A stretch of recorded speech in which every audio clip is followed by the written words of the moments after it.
Hi everybody, this is the progress report for this is the last Wednesday show of January 2021, right, Mike? Yep. The last progress show of 2021.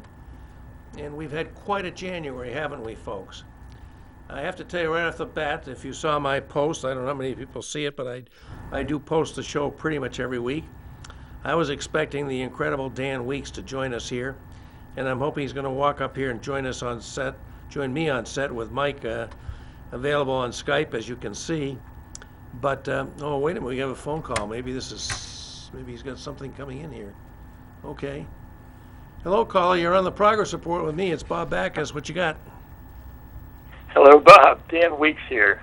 Wondering if I'm joining remotely by Skype or what? No, I was expecting you in studio. You're not going to be here? I had texted you that I could only join by Skype. Sorry. Oh. Well, Bob, listen, the wonders of live TV. Sent over my details, which if it's still possible to join, I'm happy to pass them on. Well, I certainly hope you can. You. I certainly hope you can. I can bring him in. Let me see if I can bring him in. I texted them to you, but if there's another number I should give them to, please let me know. Just tell me what your Skype details are, and we'll try and put you on via mic. Okay. It is DM Weeks. DM Weeks. And the number 1869. DM Weeks 1869. Got that, Mike? I have them. Dan, you should be getting an ad request into our live. This is how we try to put things together. Dan should be coming in a second.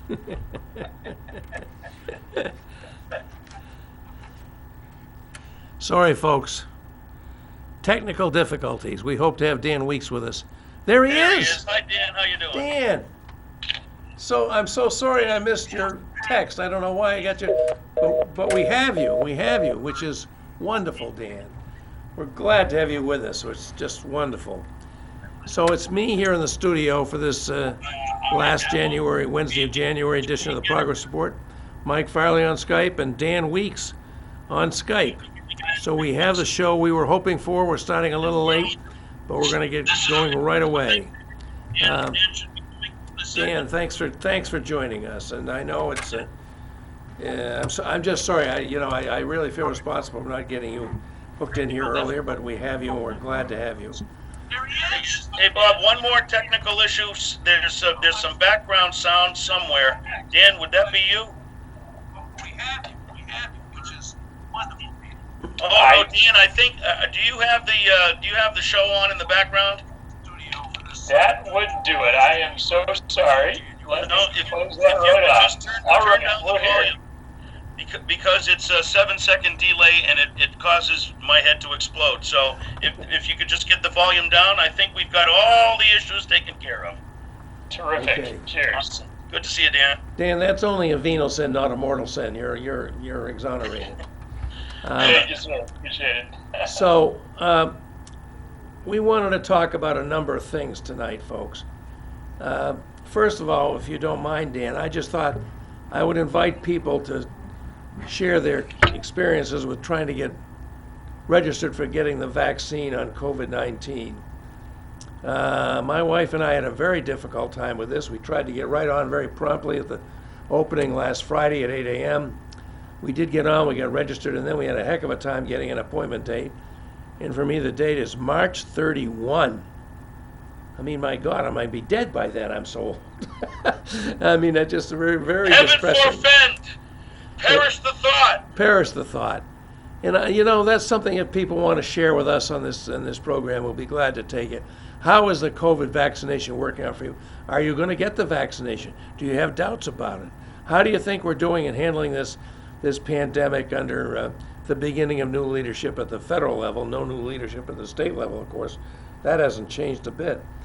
But, we've... it sure has. The Republicans took both houses. Well, that's right. They did. They own it. Hey, Bob, can I jump in on that? You may. Because I just heard some interesting information that I think everyone probably should have known because it's just pure arithmetic. But we recall that Joe Biden promised to have 1 million doses in 100 days. Yep. That's 100,000 a day. He just upped that to 150,000 a day. Well, guess what? At that rate, we don't get anything like the 70% you need until well into 2022. What we need to be doing is 3 million doses a day to have any hope of having an autumn this year. So I want to get that number out there. We got to push for this 3 million doses a day. We Wow. got to buy those doses, Wow. and we got to get them in arms. I did not know that, Mike. just That's very arithmetic, good folks. Look it up. information. Check it out. Look it up. Yep. But in any event, we have Dan Weeks with us, and we're so glad we do, because Dan is one of the great young people. I can say that, Dan, because I'm a lot older than you are. Mike's younger than I am, but he's older than you are. But we are so pleased that we have such outstanding young people Hey, can I serving correct us in my New Hampshire. arithmetic? 300,000, not 3 million. Okay. But And the Dan- number, we got to double what we're offering. Yeah. And Dan, I suggested that with you, we have two major topics, and maybe you have others you'd like to talk about. But I'd like to tell, I always ask people to tell a little bit about themselves. It's been a while since you've been on. If you'd like to tell us a little bit about your own journey to where you are. Wait a minute, we've got another call. We got Eric. Let's see what that is. Hello, Eric. You're on the progress report with me and via Skype, Mike Farley and Dan Weeks. Eric, are you with us? Hello, Eric. Eric, you there? Eric, I'm not hearing you. If you've got some problem. He's going to call right back. For some reason I wasn't connecting through. Okay, thank you. He's going to call back. Okay, so Dan, when we were chatting briefly about your appearance here, which I'm glad to see we have you, you suggested, I love this, that two of the most important issues to you were clean elections and clean energy. And you're heavily, oh wait, here it is again. Okay, let's try Dan again, Eric again. Hello, Eric. Hello. Hi. Hey, yeah, I thought I answered your question there.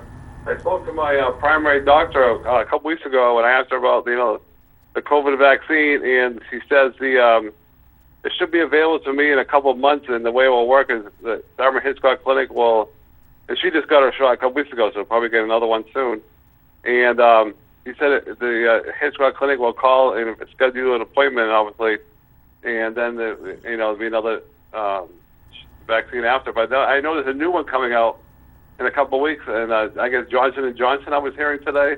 That could And, be. I'm they were not sure saying that's it a only done might deal. require but it one could- shot instead of two. That would be nice, wouldn't it? So So you don't have a an lot act, of- you don't have working parts. you don't have an actual vaccination date for yourself yet, right? No, but she said that when it's open for me, because I do have some health issues that I'm dealing with, so it might move me to not the over 65 or 75 club, but might get one sooner than the rest. Okay.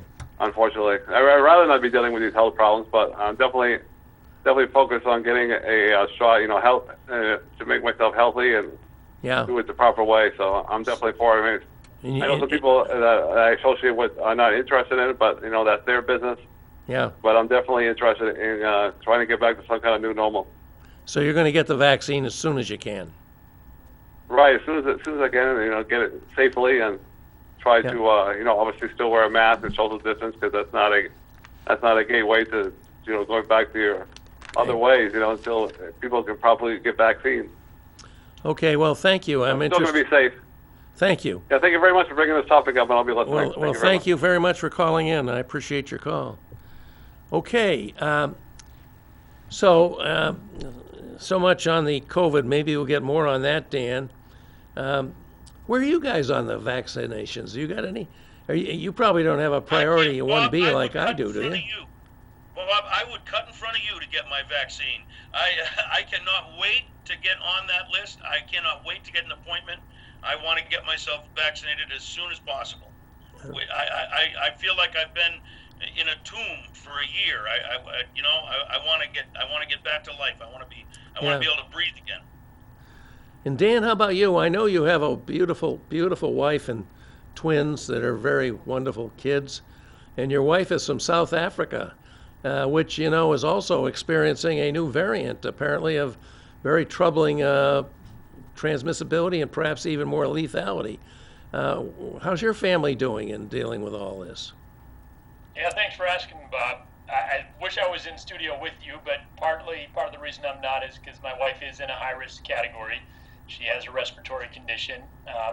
So we're taking every possible precaution that we can.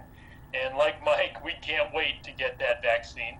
I do have loved ones who are pretty skeptical about a lot of things. There are a lot of conspiracy theories kind of flowing around through my family, like a lot of families. Yes. So I'm trying the best I can to, let folks know that we need to be critical and looking at our sources, and that this is no trifling matter. This pandemic, the 400,000 plus lives that we've lost here, and almost 2 million globally is mind-boggling. So those vaccines are our path out of it, and I know I won't be for a while, which is fine. I'm blessed to be in good health and not have any of the risk factors myself.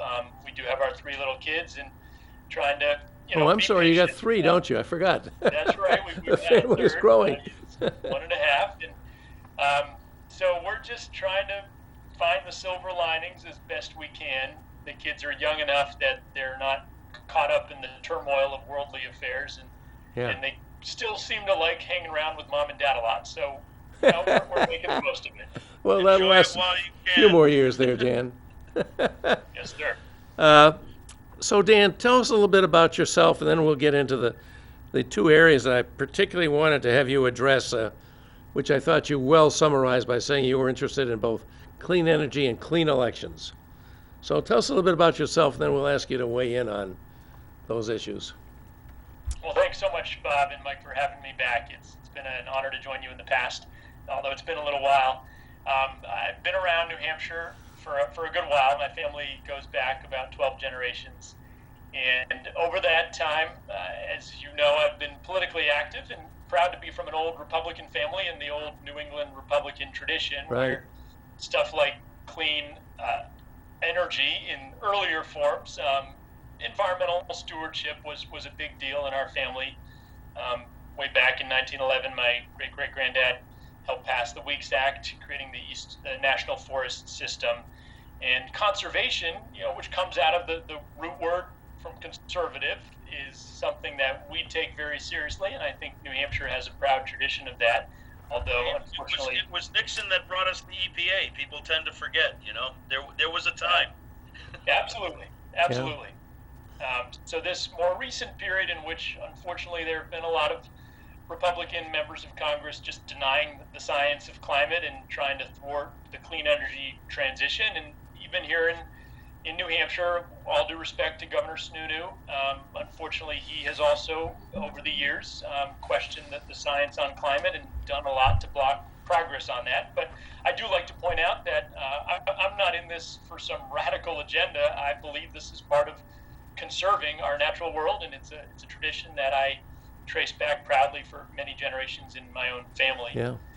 And the other side of that passion is the clean elections. I've had the honor of speaking with you in the past, in my prior role when I was directing the Coalition for Open Democracy in New Hampshire, and we had our New Hampshire Rebellion campaign, a rebellion against big money politics. We weren't storming any Capitol buildings, but we were trying to make a strong point that when you've got a tiny percent of wealthy special interests, big corporations, and wealthy individuals who are providing most of the money that's funding our political campaigns, the end result is the politicians who rely on that money, well, they have to pay attention to what the big donors have to say, and less so the people themselves. So that, too, for me, is not about right or left. That's about making the system work so that democracy, as the name itself, the demoskratia, if you go to the derivation, it's about literally people power. We, the people, should have the power. So those have been my twin issues, and I do see them as being linked in the sense that one of the most powerful lobby groups over my whole lifetime, I'm 37, I believe, it has been the fossil fuel lobby, which back in the 80s had its own in-house scientists who were telling their boards and their C-suites that climate change was real and that their industry was causing the problem, that burning fossil fuels was contributing to this unprecedented degree of warming. Right here in New Hampshire, we've seen average winter temps go up by 5.5 degrees in my lifetime. Yeah. So that means those old snowstorms. I used to ski Temple Mountain. It closed down 20 years ago now, and a lot of these little ski mountains are no longer able to operate, and the effects go on and on. So needless to say, those powerful lobbies, they knew it 30, 40 years ago, but they chose to take a more profitable path, and by over the years contributing literally billions of dollars in lobbying spending and direct campaign contributions, they've been able to essentially convince, I'll put that in quotation marks, to persuade one of the major political parties in this country to ignore or even deny the science and prevent action on that. So to me, we've got to have a functioning democracy to do all sorts of important things, not the least of which is addressing the climate crisis by allowing clean energy to grow. And so I feel lucky to have been involved and continue to be involved in both of those issues where I'm afraid we still have a lot of work to do. Yeah. Dan, do you find it ironic that the insurrection of January 6th has resulted in the removal of a lot of big corporate money from elections? I'll be a little bit cynical, Mike, and say I'll believe it when I see it come next election season. But you are certainly right that I think it was a demonstration that at least with I don't even want to call it the Republican Party, the Trump Party, which is that's more accurate. A powerful part of the Republican Party. But there's the Lincoln Project. There are a lot of principled Republicans who have recognized long ago that Trump is not right for America or for their party. So needless to say, I think we've finally seen that the Trump Party is just beyond the pale. And so a lot of the corporate backers of that segment have pulled out, as you say. But I do believe it's going to take some big reform to really pull the money out of politics. So hey, I got a real kick out of the some of the companies who reacted by saying, "I'm going to stop giving to Democrats too." I mean, it serves the purposes that you're pushing for, but I found the logic of it a little bit warped. Yeah. So, Dan, you were talking about your distinguished family history here in New Hampshire, which I was astonished and pleased to learn about. And we do have a Week Stake Park up in Lancaster, and that's in honor of your great-grandfather, whose creation of the National Forest System gave us the White Mountain National Forest. And what a treasure that is, and where would we be if we hadn't had that intervention and our forests were being absolutely eliminated with no concern for proper, forestry practices. So you come from a very distinguished lineage there. And the other thing that you're making a point on, which I really hadn't thought about, but I think it's an excellent one. When we talk about clean elections and clean energy, these are not unrelated topics. One kind of contributes to the other, which I think you're really making very clear. But you were telling me when I was talking to you earlier today that despite the fact that the effort to get clean elections has run into really seeming overwhelming problems, including Supreme Court decisions that equated giving money with being opportunity to exercise free speech. Money, the ability to contribute money equals to in some way to make free speech, and of course the fiction that corporations are persons for all reasons, including the reasons which protect persons through the first 10 amendments of the U.S. Constitution. You put those things together, corporations are persons entitled to, the protections of free speech, and giving money is the equivalent of exercising your free speech rights. And it seems like you've absolutely hamstrung any effort to address this problem, because even the Congress wanted to do something about it, they would run into the objection that might prevail in the Supreme Court based on precedent that what they were trying to do was unconstitutional by denying corporations as persons the right to use their free speech by making donations. But you always remained hopeful about this, and you did so much. And is there any reason for hope today that we can break this apparently intractable, dilemma of these two threads in the Supreme Court jurisprudence? Well, thanks for the question, Bob. And I'm going to stay hopeful on that measure. You're absolutely right. The Citizens United decision in 2010 put a big spanner in the works. The system was already broke, but it made it that much more broken by extending this, to me, rather crazy jurisprudence, this legal logic that money is a form of protected free speech, and therefore you can't put any limits on what a corporation can say, even though they're not actually a person, and the amount of money at their disposal may be 1,000 times, 1,000,000 times what an ordinary citizen could do. By the way, apologies, there's some noise in the background from those little kids. I hope it's not a distraction. But needless to say, the solution to this, one, you gotta fix this little flaw in the interpretation of our Constitution. It's not a flaw in the basic Constitution, but in the interpretation of it in that decision in 2010 and in a prior decision, Buckley v. Vallejo in 1976. But in addition to fixing that, which isn't easy because amending the Constitution to make that crystal clear, we know is a big lift. 2/3 of states need to sign on. We can get a long way toward that goal of a corruption-free politics, even under the existing jurisprudence. And the way you do that is by addressing the essentially overpowering the big money, which candidates by and large today really rely upon, with a flood of small money from citizens, in return for which the candidates who accept it have to totally forego the big money. And Well, haven't we tried that even in the state of New Hampshire? Congressman Bass, many years ago, put something in the New Hampshire laws to do that, and it was an option you could as a candidate you could gauge in. You're going to forego big money and accept small donations. Doesn't seem to have worked. Barack Obama broke that system when he knew he could get the small donors that I think Dan's talking about, the Bernie $27 donors that come back again and again and again. I think that not so much that dollar you can mark the box on your tax return. Yeah, that's just pretty much gone as a vehicle for. Well, I mean, who would accept those limits? It doesn't make sense. What you need to make it work. So I think there are a couple of fallacies. One is that the total amount of money in politics, or the amount that a candidate raises, that's the problem. Sure, it'd be nice if we didn't get whacked over the head with ads every election season and mailers and all the rest. We'd all like to see less money in politics. But I'd argue that it's not the amount of money that is the fundamental problem. It's where the money comes from. Is it coming from 0.1% of really wealthy people who live mostly in New York and San Francisco and wherever else? Or is it coming from your actual constituents? And what New Hampshire's laws have never done, but what the HR 1 and S1 proposal in Congress, the For the People Act that I was mentioning to you, Bob, earlier, would do, and it actually stands a chance of passage.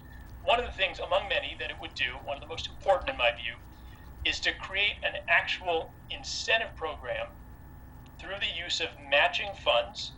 And this would come out of a special fund, not our taxpayer dollars, but actually a slight surcharge on criminal penalties paid by lobbyists or corporations who break the law. It would go into a fund, and that fund would match small donations from ordinary citizens in district, so actual constituents, not citizens across the country. It would match the donations of actual constituents on a 6-to-1 basis, provided that the candidate agrees to cap not the total amount of dollars, if they have a real flood of citizen support, but the size of their donations. New Hampshire had a cap on the size of the total amount of spending, and ironically, it allows candidates to raise larger amounts from fewer people, provided they don't raise more than a certain dollar total amount. So actually, it doesn't do anything to encourage small donors. It just reduces the amount of money being spent, which frankly, the level set mean that you can't be competitive unless you're a celebrity to begin with. So that system just doesn't really work. But this one, under the For the People Act, if the candidate says, I'm going to take only small money, So I'm not going to spend any time dialing for dollars, calling those lobbyists, those corporate execs, whatnot. I'm going to only raise that money in small amounts. I'm going to focus on my constituents.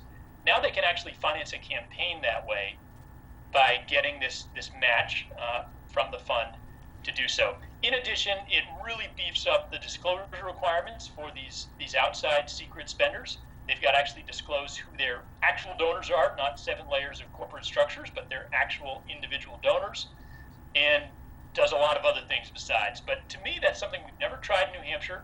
A couple other states have and have seen meaningful success in electing ordinary folks who may not have a deep Rolodex of corporate connections or lobbyist connections, and allowing for more issues to be debated that are popular with the public, but not so much with the special interests. And this bill could actually pass, and I think would have a real sea change in the kind of politics, the kind of representation that we would see from our elected officials. Did you say this is HR1 and SB1? HR1 and S1, so down in Congress, the first Senate bill, first House But bill. these bills are in Congress, right? Not in Concord? In Congress, in D.C., that's right. Okay, because HR1 is always the budget bill, I believe, in a budget year like we have. Let me ask you though, these bills sound incredible. They sound like they actually could work if put into practice. But wouldn't the first thing that a potential big donor would do would be to run to court and say, hey, they're stifling my free speech. I got free speech right here in my wallet. It's a great question, Mike. This has actually been tested multiple times in the courts all the way up to the Supreme Court, because we've had more limited small donor systems like this in other jurisdictions. And it has always been upheld because it is a voluntary contract. That is, the candidate is choosing to say no to all the big money, and in return, they're getting the benefit of this match on the small money. So yes, a candidate may opt out, but the cool thing that we've seen in the states that have done this, Arizona, Maine, and Connecticut are the leaders, is that the vast majority of candidates, Republicans as well as Democrats, voluntarily choose to opt in. For one, they get dinged by the voters if they don't, because it's clear that they're taking the special interest money instead of small money from citizens. But also, it gets them out of the thing they hate the most about politics, which is spending many hours a day, essentially in a cubicle, dialing for dollars from people they have no business talking to except that they need their money. So Yeah. candidates like that, it allows them to actually represent their constituents, do that retail politicking, and the citizens expect it because it means that we own our politicians instead of big oil or whoever else. So do these bills have some bipartisan sponsorship? They have, unfortunately, it's very limited, just a little bit. There's a handful of Republican sponsors so far. My prediction is that if it passes, and it passed with a strong vote in the House 2 years ago, and they'll pass it again in the next few weeks, is expected. If it passes in the Senate, which is a bit tougher, we'll see what happens with the filibuster. My prediction is that the Republicans will support it once it's law, because I used to do this work full time. We had a couple of great Republican co-chairs, the late New Hampshire Senator Warren Rudman, Senator Al Simpson, and others, and we got in the room with a lot of these Republican senators, the current office holders and representatives, and they would say they hate the current system. They hate spending all their time dialing for dollars from people outside their state. They'd love to go to something different, but Which, by the way, they have to leave the Capitol and go across the street to make those calls, because it's not proper for them to make those calls when they're in the U.S. Capitol. Isn't that right? That's And right. so they're running over there and spending an incredible amount of their time, which is the most limited and precious resource they have, is the time to craft legislation, support it, cajole people into helping them support it.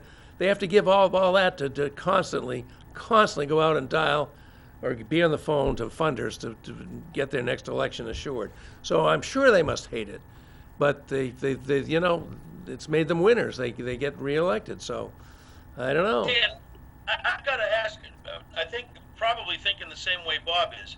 I'm having a hard time understand why a person in a room with Warren Rudman would say, I hate this current system, and then walk out the door and vote to uphold it.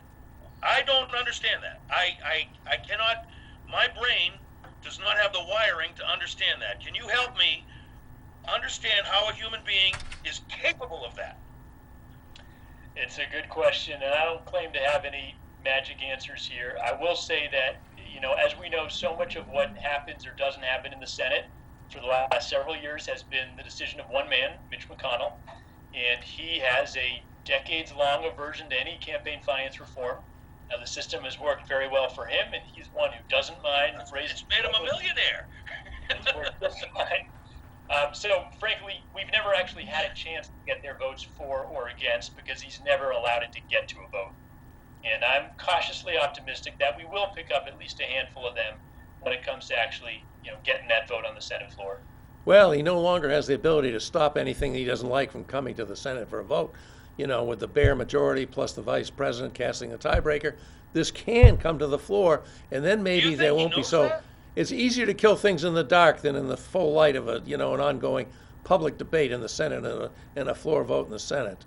So, Dan, you made me feel very good about our chances on this very daunting task, and I just applaud your efforts on this for all these years since you got out of high school and came back to New Hampshire and raising your wonderful family. And I remember one point in honor of Granny Doris Haddock, Granny D.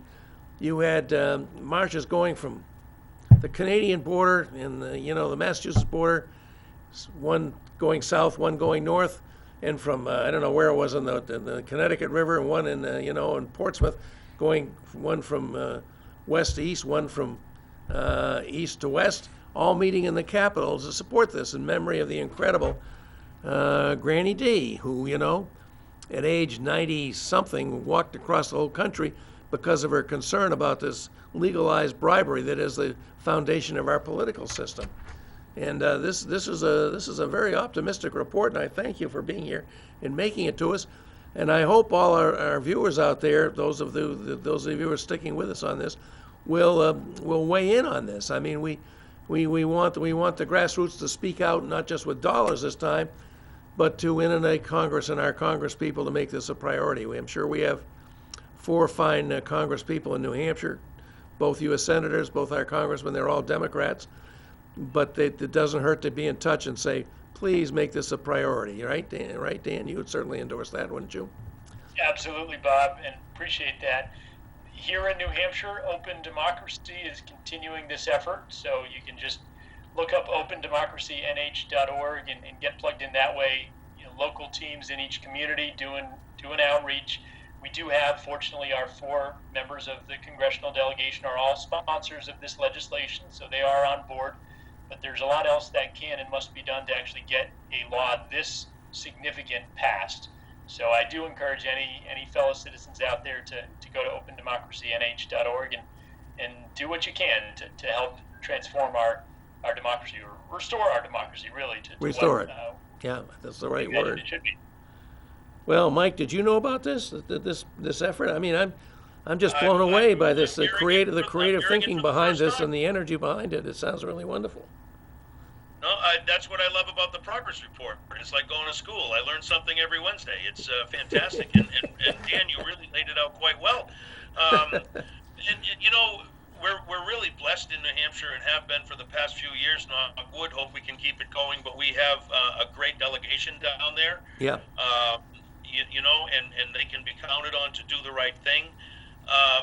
But I often wondered, and I don't know that it even works, but it's really not our delegation that we have to worry about. Right. It's Susan Collins next door that's a problem. You know what I mean? That's where we run into trouble. And what can someone in New Hampshire do about that? There's not really much to do unless like my mom winters in Florida. I can call my mom and say, call your Florida folks. Call what's that guy's name? The thirsty guy. I forget his name. Call him and see if he might support this. Well, that's a good point, we Mike. may have to get over the filibuster, right? Yeah. We may indeed. So please do get involved here, and just like you said, Mike, your relatives spread across the country, friends, chances are their senators and representatives do need a bit of pressure on this. So that goes a long way, more than folks think. They do pay attention to the calls they get from their constituents. And I think, I try to stay kind of up on things, and you've educated me on this major effort, which I was not even aware of, Dan. Makes me think there probably needs to be more public education on this. More op-eds, more letters to the editor, more things like we're doing here with even the bigger audiences than our vast audience. So I really, really appreciate your continuing on this effort. It's very, very important. I don't think anything's more important to, the future of our democracy as a true democracy, not just a, the legalized, I call it the legalized bribery system, which we have now operating to make our legislators, elected officials. Well, Bob, unfortunately, I want to jump in and piggyback on that. There's a lot of other efforts on the part of sitting politicians not to choose their voters. This year especially, we lost big time in New Hampshire when we lost the House and Senate because of reapportionment and redistricting, and we did it in 2010. And we're doing it again. We did it again in 2020, and it's a real shame because what have we seen? A single voter drop box for a county that has Houston in it. There's many ways to choose who gets to vote. It's not just the financing that's involved. And I know, Dan, you focus on the financing, and this information you bring is great. But the problem is broad and wide, and if it's like squeezing a balloon. You take care of one thing, and it pops out the other side. Something else comes up. So I just wanted to bring that up. It is a great point, Mike, and I actually have some good news for you. This bill, the For the People Act, H.R. 1 and S1 over on the Senate side, actually combines a number of these democracy reforms. We've been talking about the money, getting that small donor funding in place of the special interest money, but actually another key provision, it does exactly that to deal with the gerrymandering problem where politicians pick their voters rather than the other way around. It would require every state to, rather than redistricting through their legislatures, to have independent commissions that draw those congressional district lines in a fair way. They've got 5 different criteria, such as no undue advantage for any one party and respect for the existing communities.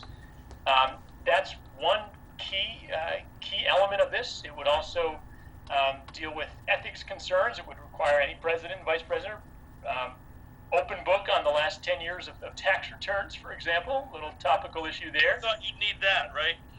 And also on the issue of voter access, you brought up the crazy case in Texas where this would require automatic universal registration. Just like I turned 18, I was automatically registered for the Selective Service. If God forbid we have a draft, it's a piece of cake to actually implement. Most other democracies around the world do it, but the fact that so many citizens can't realistically vote because they have difficulty getting registered is crazy to me. So it would deal with that as well. There's a nice package of complementary reforms. Good. Well, this is very exciting, Dan. I'm really glad you brought this to us because I think it's going to be a revelation for some people. And, creative minds find a way around these things that seem like there's just no way to breach them, like the Supreme Court jurisprudence on this, which we were previously discussing. As far as I can see, this will not involve any of their injunctions against depriving corporations of their money to use for free speech, which still sticks in my craw. So that's really great, Dan.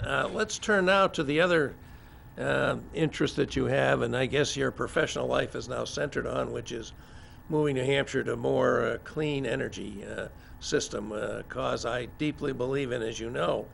And one of the things that's been wonderful for me is to be able to work with you and Dan Clapp of Revision Energy, which I believe is our leading solar installer in the state of New Hampshire, although we lag far behind our neighbors on getting renewable clean energy, non-emitting energy, and energy that also creates very good paying, interesting jobs that young people are anxious to do because they think...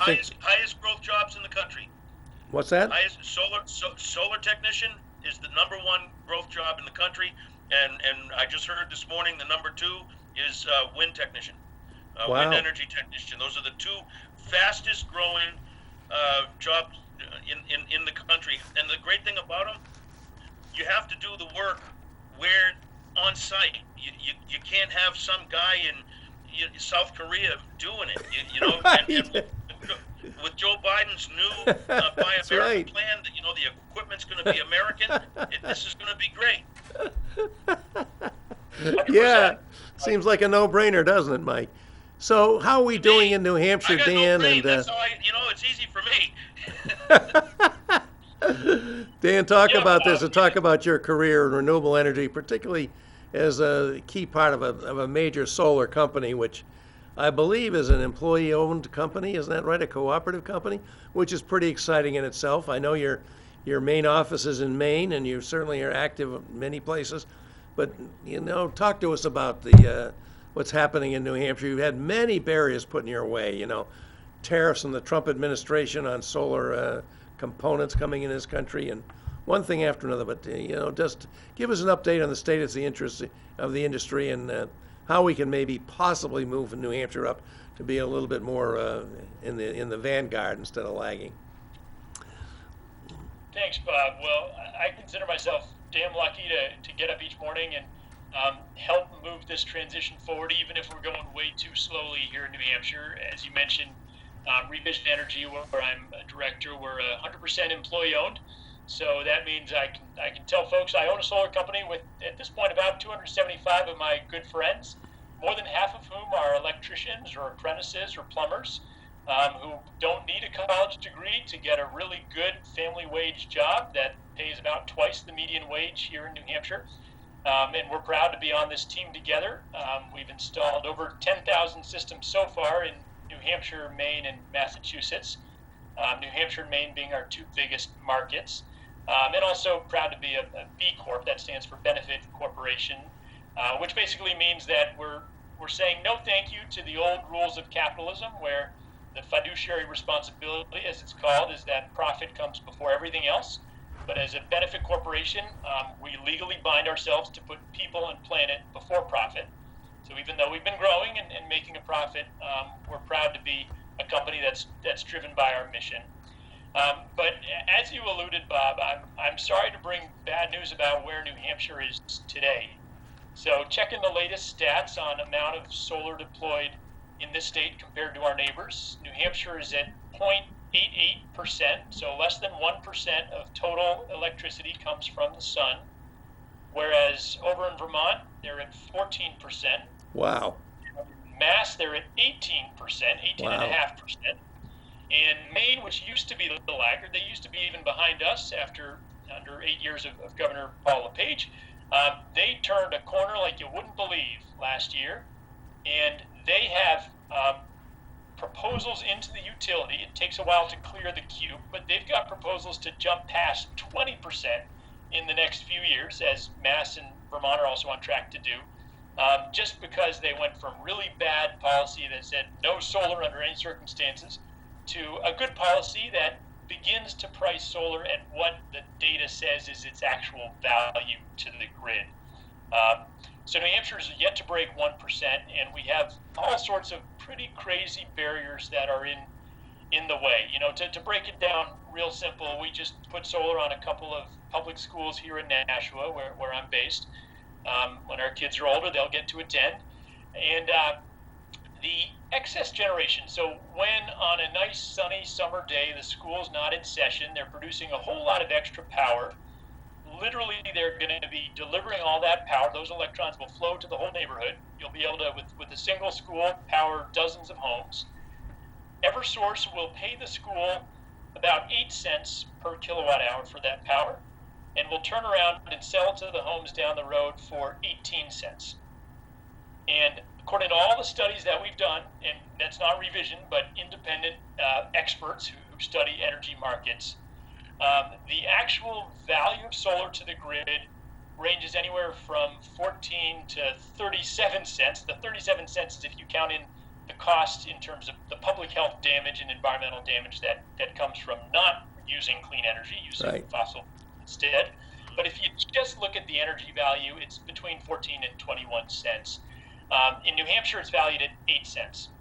Because our neighboring states have gone through that empirical process to determine what the actual value is to the grid, factoring in, for instance, the fact that when you use a bunch of solar on thousands of homes and businesses around the state, you don't need that crazy transmission infrastructure. You don't need to pipe electrons from a centralized power point tens or hundreds of miles away and lose 40% of it just in transmission as heat loss off the wires. So when you do all those calculations, as a bunch of other states have done, you come up with a price that is actually in effect in our neighboring states at 2 to 3 times what it is in New Hampshire. So it actually makes financial sense. In New Hampshire, you got to take a long-term view to justify a solar investment. It will pay itself off over the longer term, but unfortunately, with our current policies in this state, the rate of growth has been pretty slow. And although revision is strong and is seeing some growth, I'm sorry to say that the total jobs in the industry have fallen by about 20% over the last couple of years in New Hampshire. That was even before the pandemic. The number of companies doing business has fallen by over 30% in New Hampshire. A lot of folks just closing up shop or leaving the state because they just can't do business here. Revision, sure, it benefits in a short-term sense when there's less competition, but we want a healthy ecosystem where we and a lot of other companies are growing and new companies are entering the space. So New Hampshire's going backwards. We're losing jobs, hundreds of jobs, whereas all of our neighbors are adding thousands of jobs. And over the next few years, billions in new investment, private sector investment in local energy infrastructure, so that we're not sending, as we do in New Hampshire, about $5 billion out of state to import dirty, non-renewable energy. Boy, when you mention the change in Maine, that is so dramatic, and it really is a change from Governor LePage, who was, totally against this, to Governor Janet Mills, and all of a sudden they're going gangbusters. And it proves the theory. It can be done. It can be done. We can make the same turn. It can be done. And I'm very, very concerned about what this legislature is going to do. These policies are so important. I mean, we should ramp up our renewable energy goals. Our goals are extremely modest for the contribution we expect from renewables. At the same time, we're knowing that the climate crisis is ever more dire and real and urgent than it ever was with every passing year.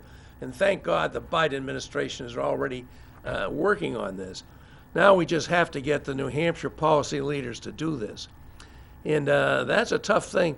Do you think you will be able to be an active advocate for your industry and your company and for, I think, the general good in the legislature with the hearings that will be coming up in Concord this year? Thank you, Bob. You know that process awfully well. As former chair of Science, Technology, Energy, thank you for your leadership there over many years.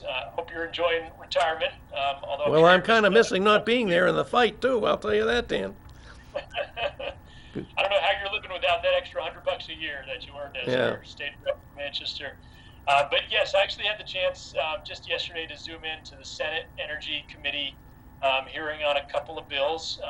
The Emissions Commission effort, which would actually be a robust study. So New Hampshire, we can consult all the local experts at UNH and Dartmouth and other good universities who are doing the climate science research every day and tracing the effects. I mentioned that 5.5-degree temperature rise that's creating crazy spike in Lyme disease and killing off our moose and our loons and all the rest.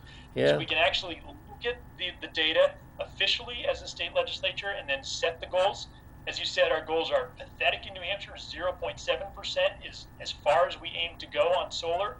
Not much better on other clean energy.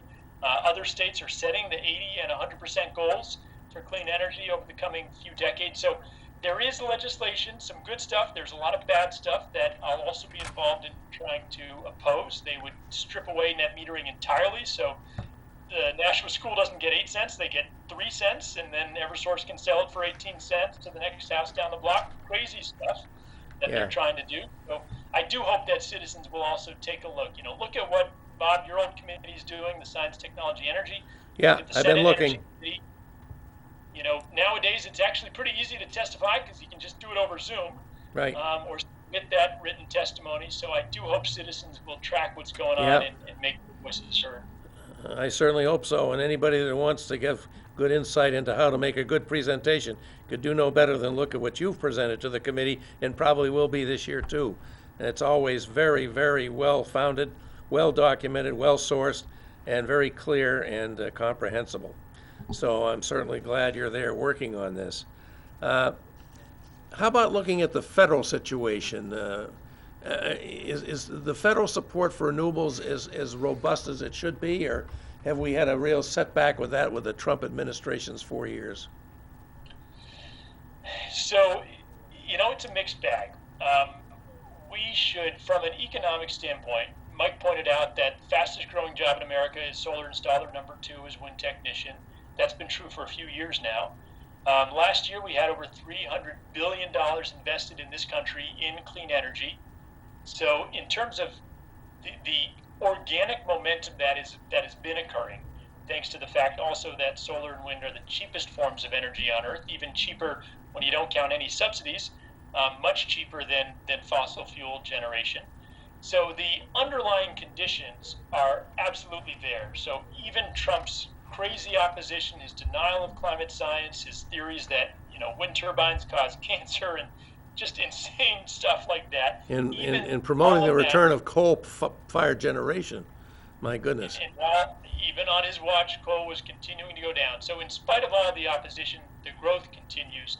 But the key here, which you've pointed to, is the rate of growth. Because ask any climate scientist, and we are way behind. We've got maybe a 1 in 20 chance of staying below 2 degrees Celsius, or about 4 degrees Fahrenheit. Yeah. And when we hit that, my little kids are going to live in a much less habitable world. Right. Not to mention my wife's whole family in South Africa, where they're already seeing 3-year-long droughts, where an estimated 50,000 people across the developing world become climate refugees every day. That's an average day. And an estimated 15,000 people die each day from climate change, mostly from the particulate matter, the pollution that comes out of tailpipes and smokestacks in places like Mumbai and Beijing. So the damage that we're doing here, and especially in developing countries, is crazy. Thus, the rate of adoption needs to be much, much faster. And that's where Biden is giving me so much encouragement. The appointments he's made, the executive orders on his first day, rejoining Paris and other things, and today a bunch more, would actually put us on the path that we need. Now, he can do a lot with the executive orders. We do need Congress to pass actual policies, like a national clean energy standard, to say we, as a nation, are formally committing to making this transition. So for that, you're either going to need to find 10 principled Republicans who will go back to their conservative roots, conserving the natural world, or deal with the filibuster. But one way or another, it's going to take a lot of citizen pressure to actually be on the trajectory we need to protect the very habitability of our only planet. Yeah, you make a good point, Dan. And the heart of conservatism, and I always thought, was conservation, to use not use your resources profitably, but wisely and minimally to achieve the goals you want to achieve. That's the conservative approach, and solar certainly fits into that magnificently. You're going to get your energy needs met, along with energy efficiency. I always want to mention that, Dan. That's the number one thing we should do, where, again, New Hampshire's way behind the rest of the region in this area now, too. And that even beats solar, because the kilowatt you don't use is the cheapest one you get, and there's absolutely no environmental, price to pay for that at all. With solar, you get people who complain about the use of rare earth metals to make the panels and all of that sort of thing. But solar is definitely way ahead of continuing to burn fossil fuels at the cost of real danger to future life as we know it on this planet, not to mention all the other negative aspects of it. Well, let's see what's going to happen. I think it's going to be a very exciting time. I just hope that New Hampshire will turn the corner. We should be the leader on this, without a doubt. And I just hope Revision Energy will hang in here with us. I mean, we used to have Solar City. I mean, they were everywhere. That was a national company. And I remember seeing, roadside signs like the old Burmache sign. Well, you're too young to remember that, but Burmache, maybe Mike remembers that. And Sunrun. I've heard about it. But they would have Solar City is coming to Goffstown or Bedford or wherever. They've disappeared because we are not a welcoming place for them. It's just a terrible shame. Well, anyhow, I've enjoyed this enormously, gentlemen. Dan, I'm so glad you could be with us. And, glad you called in, because we would have hated to miss this discussion. It's been rich, informative, and I think very well presented. So thank you, gentlemen. Mike, always a pleasure. I'm hoping the day will come when you'll be back here with me without fearing for your health pretty soon. I cannot wait. I cannot wait. Yeah. You know, it's. Let's get those vaccines in our arms, right? Dan. We just got to stay strong a little bit longer. Yeah, Dan, best to your beautiful wife and your lovely family. I just think it's wonderful you've Ditto stayed in that. New Hampshire. You've been a great asset. I expect you will be a great contributor to New Hampshire in many, many ways for many years. May it be so. All right, folks. Thank you so much. Honored to be with you always. It's always a pleasure, Dan. I just really pleased you were able to do it. And thanks for calling, because I did not get your text, but all worked out. All right, guys. It's been terrific. Take care. Bye-bye.